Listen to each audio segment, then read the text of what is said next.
Hello dear champions, welcome to Super Grades. My name is Tapesh Saksena और अपन आगे बढ़ाने वाले हैं zero to IPMAT hero series को। एज यू ऑल नो कि इस सीरीज में लगातार आप लोगों के पास वीडियोस आते जा रहे हैं, सेशंस आते जा रहे हैं, जिसमें मैथ्स भी कवर हो रहा है, इंग्लिश भी कवर हो रहा है, लॉजिकल रीजनिंग भी कवर हो रहा है। और यहाँ पे टारगेट यही है कि आईपी मैट का जो पूरा सिलेबस है उसके हर टॉपिक को यहाँ पर जीरो लेवल से लेके हीरो लेवल तक डिस्कस करके आपको एकदम 100% प्रिपरेशन करवा दी जाए। ठीक है, तो चलिए फिर स्टार्ट करते हैं। आज का जो हमारा टॉपिक है वो होने वाला है blood relation. Again IPMAT Indore में तो ब्लड रिलेशन के क्वेश्चंस नहीं आते हैं, या आएंगे भी तो बड़े कॉम्प्लिकेटेड फॉर्म में आएंगे। अगर हम इंडिविजुअल सिंगल सिंगल क्वेश्चंस की बात करें तो ब्लड रिलेशन के क्वेश्चंस हमें देखने को मिलते हैं कहाँ पर, जिपमैट के एग्जाम में, आईपी मैट रोहतक के एग्जाम में, फिर आपका सीयूईटी है, एनपेट है, क्राइस्ट का एग्जाम है, आईएम बेंगलोर का एग्जाम है डीबीई वाला। तो इन सब का जो लॉजिकल रीजनिंग पार्ट है वो अलग से होता है। तो लॉजिकल रीजनिंग सेक्शन में हमें इंडिविजुअल क्वेश्चंस भी और कभी कभी केसलेट्स भी देखने को मिलते हैं। ठीक है, तो ब्लड रिलेशन में सबसे पहले हमको समझना है कि हर तरीके का जो ब्लड रिलेशन होता है, ठीक है, एक्चुअली ब्लड रिलेशन में मैरिज के रिलेशंस भी आ जाते हैं। तो बाय ब्लड कोई रिलेशन है या बाय मैरिज कोई रिलेशन है तो उसको हम डायग्राम के फॉर्म में कैसे रिप्रेजेंट कर पाएंगे, सबसे पहले वही समझेंगे। उसके बाद फिर हम देखेंगे कि हमारे पास कुछ रिलेशंस होते हैं जो कि वेल डिफाइंड है, तो उन रिलेशंस को हम समझ लेंगे and then we will start solving the questions. ठीक है, तो चलो सबसे पहले थोड़ी सी थ्योरी पढ़ लेते हैं, थोड़ी सी अपनी अंडरस्टैंडिंग डेवलप कर लेते हैं। ठीक है, देखो अगर डायग्राम में हमें रिप्रेजेंट करना है रिलेशंस को तो कुछ तो नॉमेनक्लेचर या कुछ तो एक स्टैंडर्ड मेथड बनानी होगी। तो हमारे पास स्टैंडर्ड मेथड ये होती है कि जेंडर को रिप्रेजेंट करने के लिए जब भी कोई मेल पर्सन होगा, ठीक है, मेल होगा, किसी का भी जेंडर अगर मेल है तो उसके लिए हम एक स्क्वायर यूज करेंगे, उसका नाम स्क्वायर, या एग्जैक्टली स्क्वायर भी नहीं, थोड़ा बहुत रेक्टेंगल जैसा भी होगा तो उसके अंदर लिख देंगे। उसके बाद जो पर्सन हमारा, जो भी पर्सन फीमेल है उसके लिए हम सर्कल यूज कर सकते हैं। ठीक है, अगर हम हॉरिजॉन्टल पर्सन्स को ड्रॉ करते हैं, हॉरिजॉन्टल दो लोगों को अगर हम हॉरिजॉन्टली एक ही रो में रखते हैं, राइट, तो इसका मतलब वो सेम जनरेशन के लोग हैं। तो सेम जनरेशन के लोग, एक ही पीढ़ी के लोग, ठीक है, हम हॉरिजॉन्टली रिप्रेजेंट करेंगे।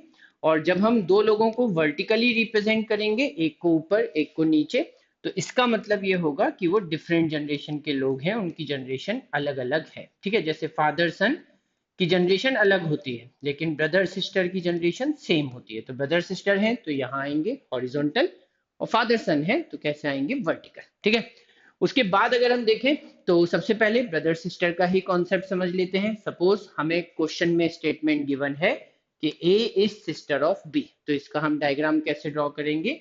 तो देखो ए सिस्टर है, ए सिस्टर है मतलब डेफिनेटली फीमेल है, तो ए का नाम सर्कल के अंदर रख दो। ठीक है, अब बी की सिस्टर है तो ए और बी सेम जनरेशन में है, तो सेम जनरेशन है तो हॉरिजॉन्टली ड्रॉ करो। ठीक है, और उसके बाद यहाँ पर ये देख सकते हो कि बी का जनरेशन हम डिटरमाइन नहीं कर पाएंगे। अगर हमारे पास सिर्फ यही स्टेटमेंट है तो ए तो बी की सिस्टर है, लेकिन बी ए की सिस्टर है या बी ए का ब्रदर है, ये इंफॉर्मेशन अभी हमारे पास नहीं है। तो इसीलिए बी के ऊपर ना तो सर्कल ड्रॉ करेंगे ना स्क्वायर। इससे हमको याद रहेगा कि बी का जेंडर अभी तक हम आइडेंटिफाई नहीं कर पाए हैं, ए का जेंडर हमें फॉर श्योर पता है कि फीमेल है। ठीक, उसके बाद सिमिलरली अगर P is brother of Q, ये क्वेश्चन में गिवन है, तो P का gender known to us, right, brothers, brother या ब्रदर सिस्टर का रिलेशन बनेगा। P तो डेफिनेटली ब्रदर है, मेल है, जेंडर पता है। Q का जेंडर नहीं पता लेकिन है तो सेम जनरेशन में ही। ठीक है, तो बनेंगे हॉरिजॉन्टल। उसके बाद सेम जनरेशन में ही आ जाते हैं हस्बैंड वाइफ, जिसको हम कपल भी कहते हैं या इनको हम स्पाउस भी कहते हैं। ठीक है, कपल या स्पाउस भी कहा जाता है, एक दूसरे के स्पाउस होते हैं हस्बैंड वाइफ। ठीक है, तो कपल या स्पाउस, ठीक, इसके लिए भी सेम जनरेशन का ही डायग्राम बनता है, मतलब हम हॉरिजॉन्टली ही चीजों को ड्रॉ करेंगे। अगर क्वेश्चन में गिवन है कि M is wife of N, तो इसका मतलब ये हुआ कि एम फीमेल है। उसके बाद क्योंकि ये मैरिज का रिलेशन है, ठीक है, मैरिज के अलावा बाकी सारे रिलेशंस एक सिंगल लाइन से हम रिप्रेजेंट कर सकते हैं। मैरिज के रिलेशन को अलग से रिप्रेजेंट करना पड़ेगा, तो उसके लिए हम डबल लाइन का यूज करेंगे, ठीक है। तो एम वाइफ है और इसकी जो शादी है वो किसके साथ हुई है, एन के साथ, तो एन डेफिनेटली एक मेल है, ठीक है। अभी भी कॉम्पिटिटिव एग्जाम्स में ऐसे कपल्स नहीं बनते हैं जिसमें दोनों मेल या दोनों फीमेल होंगे। कॉम्पिटिटिव एग्जाम्स में कपल का मतलब यही होता है कि एक मेल है और एक फीमेल है, ठीक है। तो अब अगर हम देखें कि W is husband of V, तो अगर W हस्बैंड है V का, तो W डेफिनेटली मेल है, V डेफिनेटली फीमेल है, ठीक। तो ये हमारा हस्बैंड वाइफ का रिप्रेजेंटेशन हो गया, brother sister, brother brother, sister sister का रिलेशन हो गया। उसके बाद फिर अगर हम देखें तो अब हमारे पास डिफरेंट डिफरेंट जनरेशन के रिलेशन आते हैं, ठीक है, जिसमें सबसे पहला है पेरेंट चाइल्ड, मतलब फादर मदर और सन डॉटर। इसको समझ लेते हैं। अगर हमें क्वेश्चन में गिवन है ए इज मदर ऑफ पी, तो डेफिनेटली ए फीमेल है क्योंकि ए मदर है, और पी उसका सन या डॉटर है, तो पी का जेंडर तो नहीं पता, लेकिन ये पता है कि ये जनरेशन में अलग अलग है।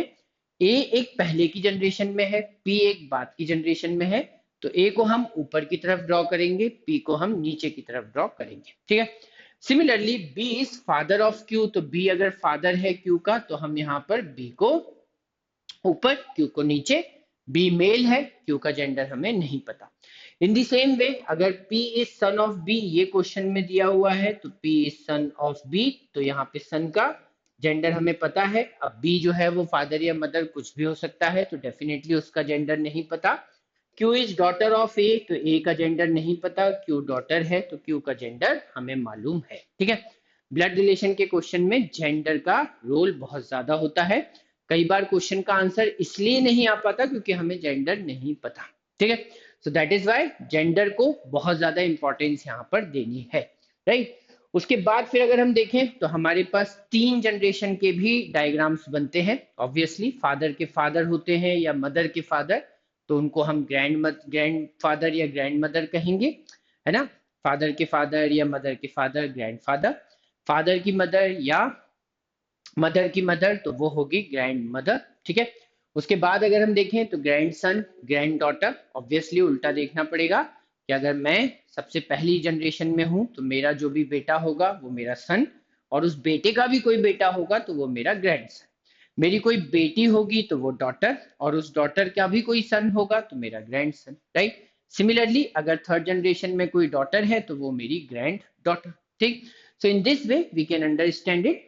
तो अब अगर हम ये देखें कि इसको डायग्राम में कैसे रिप्रेजेंट करेंगे, तो A is grandmother of P, तो यहाँ पे ए का जेंडर हमें पता है। ए और पी के बीच में एक जनरेशन और होगी, उसका गैप छोड़ देंगे क्योंकि इस जनरेशन के बारे में इस स्टेटमेंट से कुछ पता नहीं चल रहा। और ए ग्रैंड मदर है पी की, तो पी तीसरे जनरेशन में आ जाएगा, ठीक। उसके बाद बी जो है वो ग्रैंडफादर है क्यू का, तो बी जो है वो मेल है। उसके बाद इसकी नेक्स्ट जनरेशन में कौन सा पर्सन है हमें नहीं पता, लेकिन उसके नीचे क्यू है। सिमिलरली यहाँ पे P is grand son of B, तो यहाँ पर B फर्स्ट जनरेशन में है। बीच में कोई एक पर्सन और होगा that we have no idea about, और P ग्रैंड सन है, तो यहाँ पे P ग्रैंड सन है, तो P का जेंडर पता चल गया। क्यू ग्रैंड डॉटर है किसकी, ए की, तो ए की ग्रैंड डॉटर है क्यू, तो क्यू का जेंडर पता चल गया। तो ऊपर वाले स्टेटमेंट में हमें ए और बी का जेंडर पता चल रहा है, वो ग्रैंडफादर और ग्रैंड मदर है। यहाँ पर हमें ग्रैंडसन और ग्रैंड डॉटर का जेंडर पता चल रहा है, बट जो बी और ए है ये डेफिनेटली मेल या फीमेल कुछ भी हो सकते हैं, ठीक है। चलो उसके बाद अगर हम देखें तो हमारे पास कुछ डिफाइंड रिलेशंस हैं, है ना, कुछ डिफाइंड टर्म्स हैं, इनको समझ लेते हैं। पैटर्नल का मतलब होता है टुवर्ड्स फादर साइड, है ना।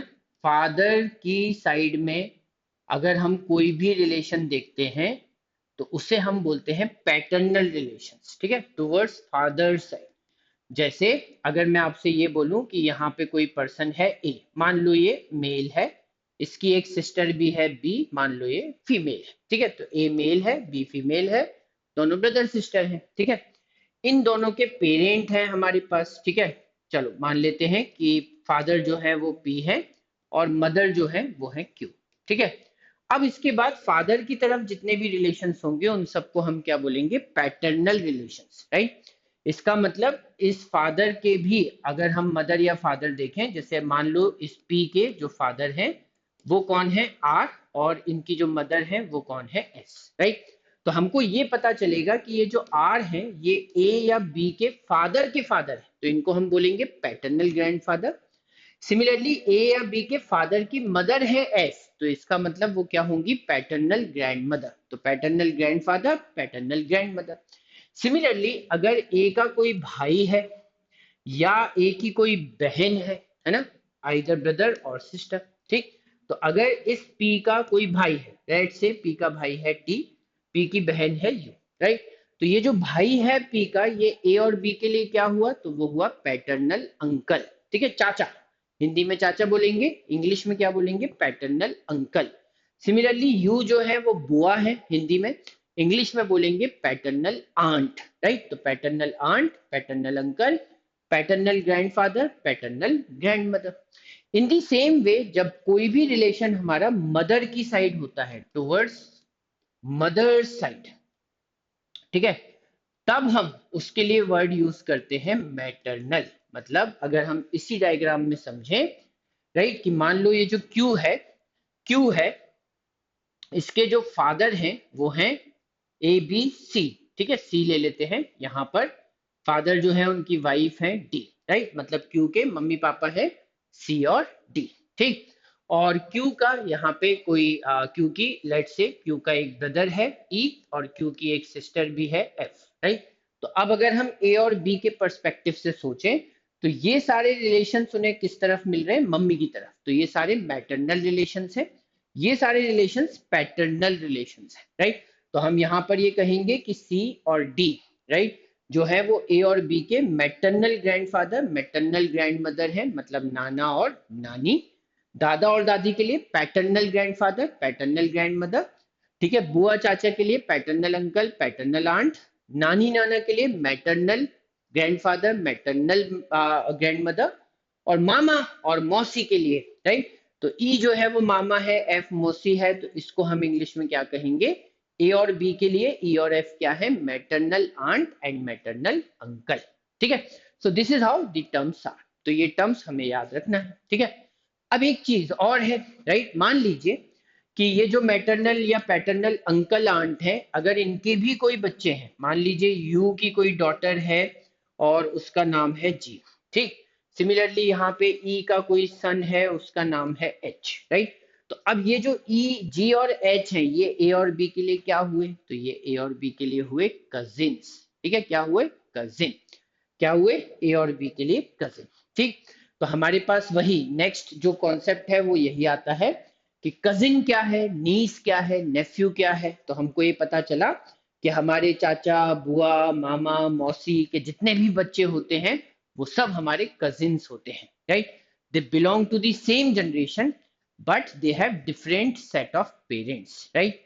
तो जो लोग सेम जनरेशन में हैं लेकिन सेट ऑफ पेरेंट्स अलग अलग हैं, और वो जो पेरेंट्स का सेट है वो एक दूसरे से कनेक्टेड है, ब्रदर सिस्टर का रिलेशन बनाता है, तो फिर हम ये बोलते हैं कि ये हमारे कजिन्स हैं। और यही कजिन्स जो होते हैं वो हमारे अंकल आंट के लिए क्या हो जाते हैं, नीस और नेफ्यू, ठीक है। मतलब ये जो ए और बी हैं, ये यू और टी दोनों के लिए ए क्या है, ए है नेफ्यू, जिसको हम हिंदी में भतीजा या भांजा बोल सकते हैं, और बी क्या है, तो बी है नीस, किसके लिए, ई, एफ, टी और यू के लिए। तो यू और टी के लिए ये दोनों नेफ्यू और नीस है, ई और एफ के लिए ये दोनों नेफ्यू और नीस। ये जो एच है ये भी नेफ्यू है पी के लिए, क्यू के लिए, पी और क्यू दोनों के लिए नेफ्यू है। ये यू और टी के लिए भी नेफ्यू है। सिमिलरली अगर हम देखेंगे यहाँ पे जी है, तो जी जो होगा वो इधर के सारे भाई बहनों के लिए या उनके हस्बैंड वाइफ के लिए नेफ्यू होगा, सॉरी नेफ्यू नहीं, नीस, ठीक है। तो मेल है तो नेफ्यू, भतीजा भांजा, और अगर फीमेल है भतीजी भांजी तो वो हो जाएगी नीस, ठीक है। तो ये हमारी एक क्लैरिटी आ जाती है। चल उसके बाद अब अगर हम देखें कि यहाँ पर हमारे पास एक डेफिनेशन और आती है जिसको हम बोलते हैं इन लॉस, राइट। मैरिज होने के बाद, किसी भी पर्सन की मैरिज होने के बाद जो भी स्पाउस होता है, जैसे मैं एक मेल हूं, तो मेरी जो वाइफ होगी वो मेरी स्पाउस है। तो वाइफ के जितने भी नाते रिश्तेदार हैं वो सब मेरे लिए क्या कहलाते हैं, इन लॉस, राइट। वाइफ के जो मदर फादर होंगे उनको मैं बोलूंगा mother in law, father in law. ठीक है, वाइफ के जो भी ब्रदर सिस्टर या उन ब्रदर सिस्टर के हस्बैंड वाइफ कुछ भी होंगे तो उनको मैं बोलूंगा sister in law, brother in law, right. तो sister in law, brother in law, father in law, mother in law, ये तो बहुत क्लियर है। अब ये जो सन इन लॉ और डॉटर इन लॉ है ये नीचे की जनरेशन में होता है। ठीक है, अगर मेरे बेटे की शादी हो जाती है तो जो मेरी बहू होगी वो क्या होगी, मेरी डॉटर इन लॉ। मेरी बेटी की शादी हो जाती है तो जो मेरा दामाद होगा वो क्या होगा, son in law. So this is how we can understand it. अगर आप डायग्राम पे समझना चाहें तो डायग्राम पे भी समझ सकते हैं। अगर हम यहाँ पर ये सोचेंगे कि ये जो क्यू है इसके इन लॉज कहाँ पर है, तो ये सब इन लॉज, ठीक है, ये सब इन लॉज है, ठीक। क्योंकि ये पी से कनेक्टेड है, क्यू के हस्बैंड से कनेक्टेड लॉ क्यू के इन लॉज है। तो क्यू की जो मदर इन लॉ है वो एस है, क्यू के फादर इन लॉ आर है, क्यू का ब्रदर इन लॉ टी है, क्यू की सिस्टर इन लॉ यू है। सिमिलरली पी के लिए ये सारे लोग इन लॉज हैं।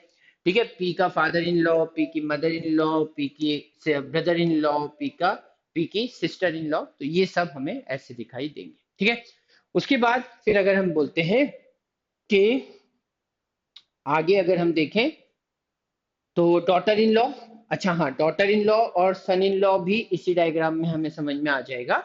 अगर हम आर और एस के हिसाब से सोचें तो आर और एस के हिसाब से क्यू क्या है, उनकी डॉटर इन लॉ है। अगर हम सी और डी के हिसाब से सोचें तो पी उनका सन इन लॉ है, राइट। तो मेरी बेटी का हस्बैंड मेरा सन इन लॉ और मेरी बेटे की वाइफ मेरी daughter in law. So that's it, है ना। तो ये हमारे पास डिफाइंड टर्म्स होते हैं, इनको हमें डेफिनेटली याद रखना चाहिए। चलो अब क्वेश्चन देख लेते हैं फटाफट। क्वेश्चन देखेंगे तो प्रैक्टिस क्वेश्चंस में क्वेश्चन नंबर 1 आता है हमारे पास, A B and C are sisters, D is the brother of E, है ना। तो A B and C are sisters, इसका मतलब सेम जनरेशन में है, तीनों सिस्टर सिस्टर सिस्टर हैं, मतलब तीनों फीमेल है। D is the brother of E and E is the daughter of B. तो बी की एक डॉटर है, ठीक है, कौन, ई। ठीक है, ई जो है वो बी की डॉटर है और डी इसी का ब्रदर है, तो डेफिनेटली डी जो है वो बी का सन भी है। बी की डॉटर ई का ब्रदर डी, तो मतलब डी जो है वो बी का सन भी है। How is A related to D, तो हमें ये पता चला कि डी जो है वो बी का सन है और ए बी की सिस्टर है।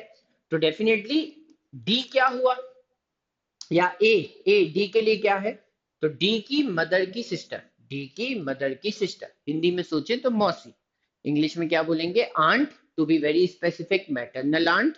लेकिन यहाँ वैसे भी पापा के बारे में कोई आइडिया है नहीं तो आंट विल बी सफिशिएंट। ठीक है, तो हम ये बोलेंगे कि जो ए है वो डी के लिए मैटरनल आंट है। ठीक है, चलो उसके बाद अगर हम देखें क्वेश्चन नंबर 2 आता है हमारे पास, F is the brother of A. ठीक है, एफ क्या है, तो एफ है ब्रदर ऑफ ए, है ना। चलो यहाँ पे ड्रॉ करते हैं, एफ ए का ब्रदर है, क्या इससे ए का जेंडर पता चलेगा, नहीं। सी इज द डॉटर ऑफ ए, सी जो है वो ए की डॉटर है, क्या इससे ए का जेंडर पता चलेगा, नहीं। के is the sister of F, तो के जो है वो ए एफ की सिस्टर है, इससे भी अभी तक ए का जेंडर नहीं पता। जी इज द ब्रदर ऑफ सी, तो जी का ब्रदर है सी, ठीक है, जी सी का ब्रदर है।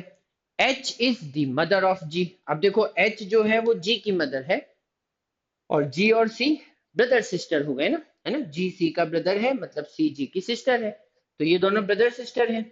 और अगर जी जो है वो, G is the brother of C, H is the mother of G, तो अगर एच जी की मदर है तो सी की भी तो मदर हुई।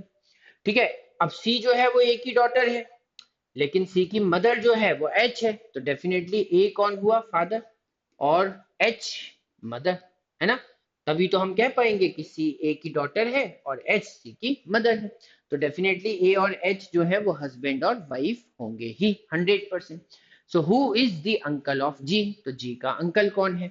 अब जी का जो अंकल है वो या तो ए का भाई हो सकता है या एच का, एच के तो किसी भी रिलेशन के बारे में बताया नहीं है, तो ए का भाई हमें एफ दिख रहा है, तो F is definitely the uncle of G. Answer option C is the correct answer. Clear? तो मेरे ख्याल से एक बहुत अच्छा तरीका ये है ब्लड रिलेशन के क्वेश्चन सॉल्व करने का कि हम डायग्राम जरूर ड्रॉ करें। ठीक है, एक बार अच्छे से डायग्राम बना लेंगे, if we just draw the diagram very carefully we will always be able to solve the questions. Clear? चल क्वेश्चन नंबर 3 पे चलते हैं। अगेन थोड़ा सा वीडियो को पॉज करके आप खुद सोच सकते हैं, एक बार क्वेश्चन को खुद ट्राई कर सकते हैं एंड देन फिर आपको बहुत मजा आएगा इसे आगे देखने में। ठीक, चलो तो अगर हम देखेंगे, read the information given below and answer the questions that follow. तो in a family of 6 persons A B C D E and F there are 2 married couples. तो फैमिली में 6 लोग हैं और उसमें 2 मैरिड कपल्स भी हैं। D is grandmother of A. ठीक है, तो डी जो है वो ग्रैंड मदर है, किसकी ग्रैंड मदर है? ए की। तो यहाँ बीच के जनरेशन में कोई होगा वो तो हमें नहीं पता। तो D is grandmother of A and mother of B. तो डी जो है वो बी की मदर भी है। तो अब ये बी और ए डायरेक्टली रिलेटेड हो भी सकते हैं, नहीं भी हो सकते। एज ऑफ नाउ ड्रॉ कर लेते हैं, जरूरत पड़ेगी तो इसे चेंज करेंगे, राइट? ये हो सकता है ना कि डी जो है वो अगर ए की ग्रैंड मदर है और बी की मदर है, तो इट इज क्वाइट पॉसिबल कि बी और ए भी शायद फादर मदर या mother sorry father son, mother son, father daughter, mother daughter, ऐसे किसी रिलेशन में हो सकते हैं। ठीक, उसके बाद फिर अगर हम देखें तो सी इज वाइफ ऑफ बी। तो सी जो है वो वाइफ है किसकी? बी की। तो मतलब बी डेफिनेटली हस्बैंड है, तो मेल है। C is wife of B and mother of F. ठीक है, अब सी जो है वो एफ की मदर है, सी जो है वो एफ की मदर है। उसके बाद F is the granddaughter of E. तो एफ जो है वो ग्रैंड डॉटर है ई की, तो ई यहाँ पर होना चाहिए, है ना? एफ से एक जनरेशन छोड़ के फिर उसके भी ऊपर होगी ई। अब देखो उन्होंने बोला था कि फैमिली में तो 6 ही पर्सन है और 2 मैरिड कपल भी हैं। तो अब अगर 2 मैरिड कपल है तो ऐसा हो नहीं सकता कि ये डी और ई कपल ना हो, क्योंकि ये दोनों तो ऑब्वियसली बी और सी के ही सन डॉटर होंगे। तो ये तो मैरिड कपल नहीं फॉर्म कर सकते, ब्रदर सिस्टर जैसा रिलेशन बनेगा। तो यहाँ पर एक मैरिड कपल डेफिनेटली होना चाहिए, D must be female, E must be male. ठीक है, यहाँ पर एक मैरिड कपल है। फिर ए और एफ जो है वो डेफिनेटली यहाँ पर बी और सी के ही ऑफ स्प्रिंग्स हैं, क्योंकि फैमिली में कोई और है ही नहीं। ठीक, उसके बाद यहाँ पर एक चीज और है कि F is the granddaughter of E. Grand daughter मतलब एफ जो है वो डेफिनेटली फीमेल है। अगर हम इन स्टेटमेंट्स को बार बार भी पढ़ें तो हमें ये नहीं पता चलेगा कि ए का जेंडर क्या है, कहीं पर भी मेंशन नहीं है। तो ए का जेंडर नहीं पता, बाकी सब पता है। हमें ये पता है पहली जनरेशन में है डी और ई, डी का एक बेटा है, डी और ई का एक बेटा है बी, उसकी वाइफ है सी, इनका कपल बन गया। और फिर इनके 2 बच्चे हैं ए और एफ, जिसमें से एफ तो डेफिनेटली डॉटर है, ए का जेंडर क्वेश्चन में गिवन नहीं है। ठीक है, तो अब अगर हम देखें व्हाट इज सी टू ए, तो सी जो है वो ए के लिए क्या है? तो डेफिनेटली सी ए के लिए मदर है 100%, क्योंकि हमें सी का जेंडर तो पता है, ए डॉटर हो या सन हो, इन आइदर केस सी तो मदर ही है, तो आंसर ऑप्शन सी। उसके बाद फिर अगर हम देखें तो नेक्स्ट आता है how many male members are there in the family. But again the same thing कि अब मेल मेंबर्स में कैसे बताऊं, क्योंकि ए का जेंडर तो पता ही नहीं है, ए मेल है या फीमेल है, वी नेवर नो। तो इसका मतलब ये क्वेश्चन आंसर नहीं हो पाएगा।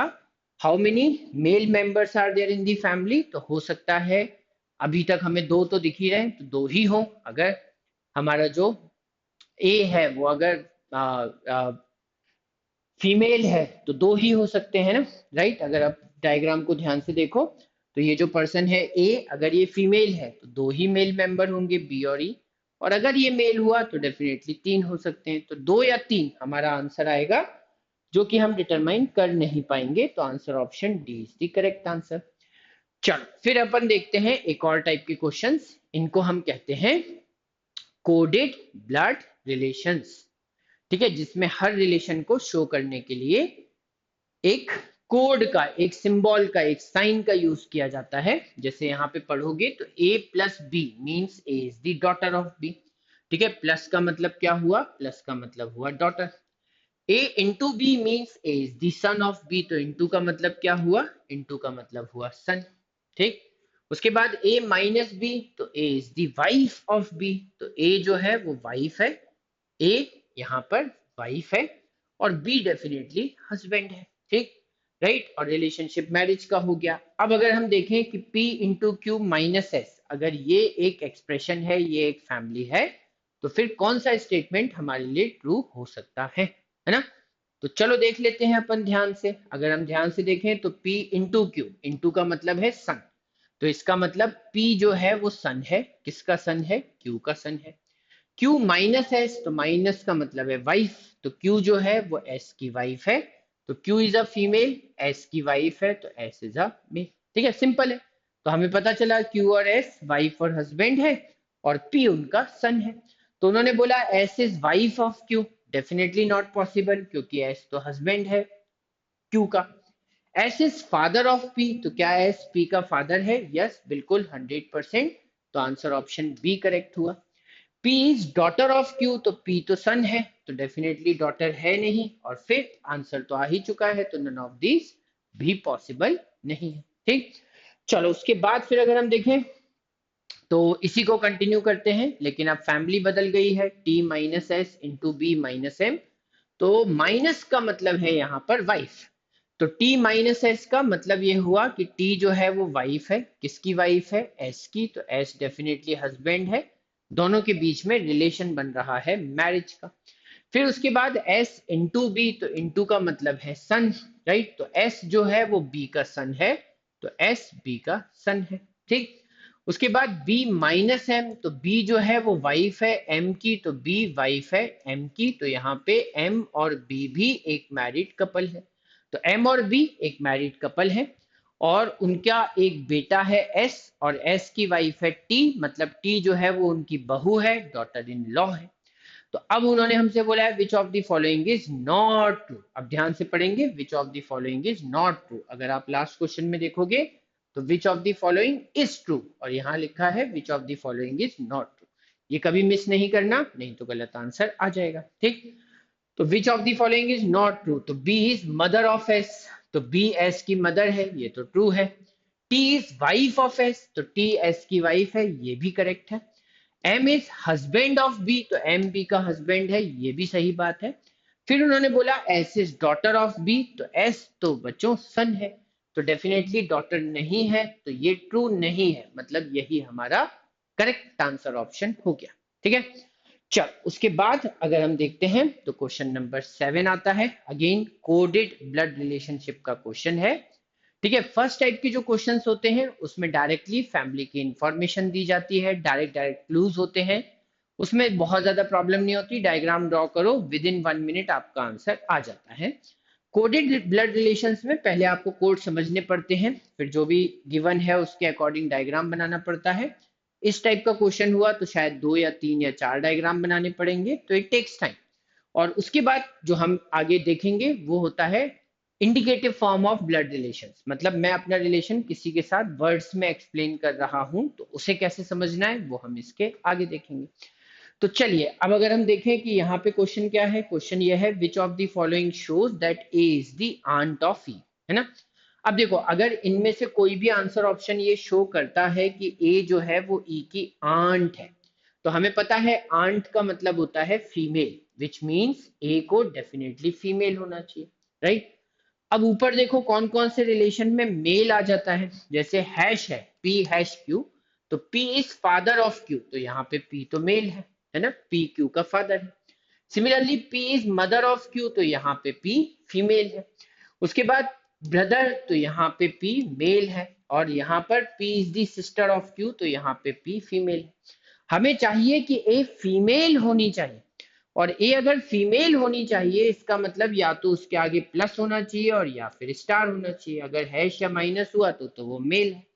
तो सबसे पहले यही देख लो कि ए के आगे हैश या माइनस कहाँ कहाँ पर है ना। तो देखो ए के आगे हैश है, मतलब यहाँ पर ए डेफिनेटली मेल है तो आंट हो नहीं सकता, तो ये तो कैंसिल हो गया। माइनस का मतलब है ब्रदर, तो यहाँ पे ए माइनस बी का मतलब है ए इज ब्रदर ऑफ बी, तो कभी भी ए आंट तो नहीं होगा, क्योंकि ए मेल है, तो ये भी कैंसिल हो गया। मतलब अब हमारे पास ये दोनों बचे, इसमें से किसी एक से हमारा आंसर आ जाएगा। किसी एक को चेक कर लो, सही निकला तो अच्छी बात, दूसरे को चेक करने की जरूरत है नहीं, क्योंकि बाकी दो आंसर ऑप्शन तो वैसे भी करेक्ट नहीं है। तो इस तरीके से सोचोगे तो एक ही आंसर ऑप्शन चेक करके आपका आंसर आ जाएगा। ठीक है, चलो आंसर ऑप्शन ए ही चेक कर लेते हैं, ए प्लस बी। तो प्लस का मतलब है मदर, तो ए जो है वो मदर है बी की। फिर बी माइनस सी, तो माइनस का मतलब है ब्रदर, तो बी जो है वो ब्रदर है सी का, राइट। उसके बाद सी स्टार डी, तो स्टार का मतलब है सिस्टर, तो सी जो है वो डी की सिस्टर है। डी हैश ई, हैश का मतलब है फादर, तो डी जो है वो ई का फादर है। ठीक, अब हमें ये देखना था कि ए जो है वो बी की आंट होनी चाहिए। तो यहाँ पर ए जो है वो ई की आंट हो ही नहीं सकती, क्योंकि दोनों में 2 जनरेशन का गैप हो गया। आंट के रिलेशन में तो सिर्फ एक ही जनरेशन का गैप चाहिए। यहाँ पे तो डेफिनेटली ए जो है वो ई की ग्रैंड मदर हो गई, हमें आंट चाहिए, तो ये भी राइट नहीं है। तो 100% ये राइट है ना।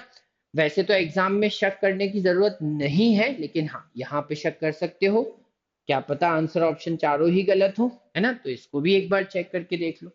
ए स्टार बी, तो स्टार का मतलब सिस्टर, तो ए जो है वो बी की सिस्टर है। बी हैश, हैश का मतलब फादर, तो अगर बी हैश सी है मतलब बी फादर है, किसका फादर है, सी का फादर है। सी स्टार, स्टार का मतलब सिस्टर, तो सी जो है वो सिस्टर है, किसकी सिस्टर है, डी की। और हैश का मतलब है फादर, राइट। तो यहां पर भी, अच्छा हैश नहीं, बी हैश सी, तो बी फादर है सी का। सी स्टार डी, तो सी डी की सिस्टर है। डी माइनस, माइनस का मतलब है ब्रदर, तो डी जो है वो ब्रदर है ई का। तो हमको ये पता चला कि सी डी ई ये तीनों सिबलिंग्स हैं, तीनों एक दूसरे के ब्रदर सिस्टर हैं। और ए और बी जो है ये भी ब्रदर सिस्टर है, और बी जो है वो सी का फादर है। तो ए क्या हुई इन तीनों बच्चों के लिए, इन तीनों बच्चों के लिए ए है बुआ, मतलब पैटर्नल आंट। और पैटर्नल आंट है तो ये तीनों बच्चे उसके लिए क्या हुए, नेफ्यू या नीस, राइट। तो ये तो श्योर है कि इस आंसर ऑप्शन में ए जो है वो ई की आंट है, तो ये करेक्ट है। ठीक है, मेरे ख्याल से आपको तरीका समझ में आया होगा। आंसर ऑप्शंस बहुत इंपॉर्टेंट रोल प्ले करेंगे अगर आपको टाइम सेव करना है तो, और करना ही है ना, सभी को करना है टाइम सेव।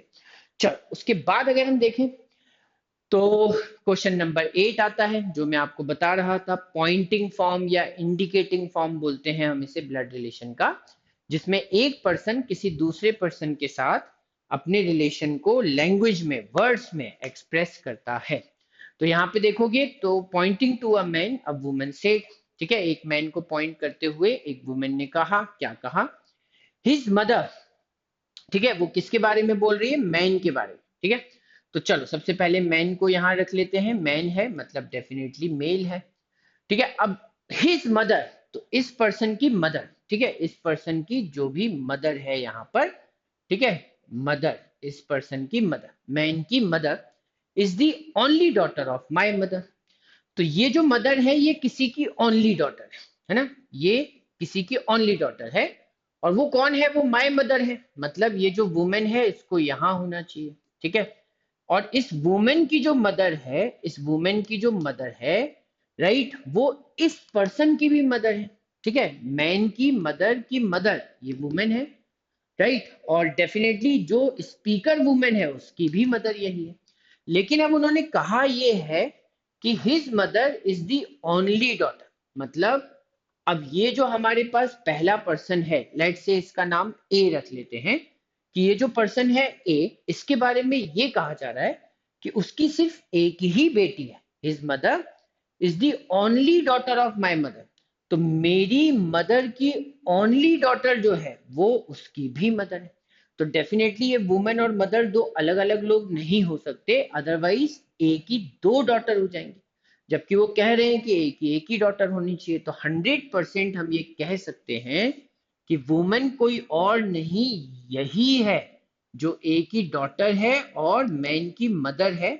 वही वुमेन ये स्टेटमेंट बोल रही है, ठीक है, यही वाली वुमेन ये स्टेटमेंट बोल रही है कि मैन की मदर, हिज मदर, मतलब वो अपने आप के बारे में बात कर रही है, is the only daughter of my mother, मेरी मदर की ओनली डॉटर। ठीक है, कोई भी फीमेल जब ये बोलेगी कि मेरी मदर की ओनली डॉटर, मतलब वो अपने आप के बारे में बात कर रही है, मेरी मदर की ओनली डॉटर, तो फीमेल है।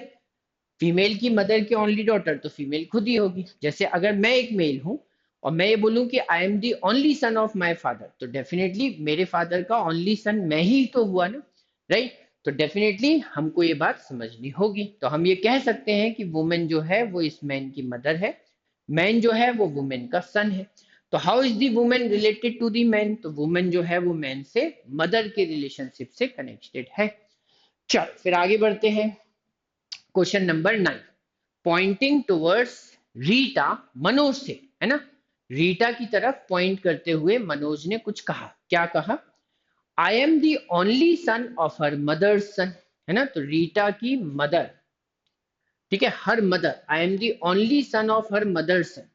तो रीटा की मदर, रीटा, देखो रीटा के लिए उसने वर्ड यूज किया है हर, इसका मतलब रीटा फीमेल है फॉर श्योर, रीटा को ही तो हर कह रहा है वो।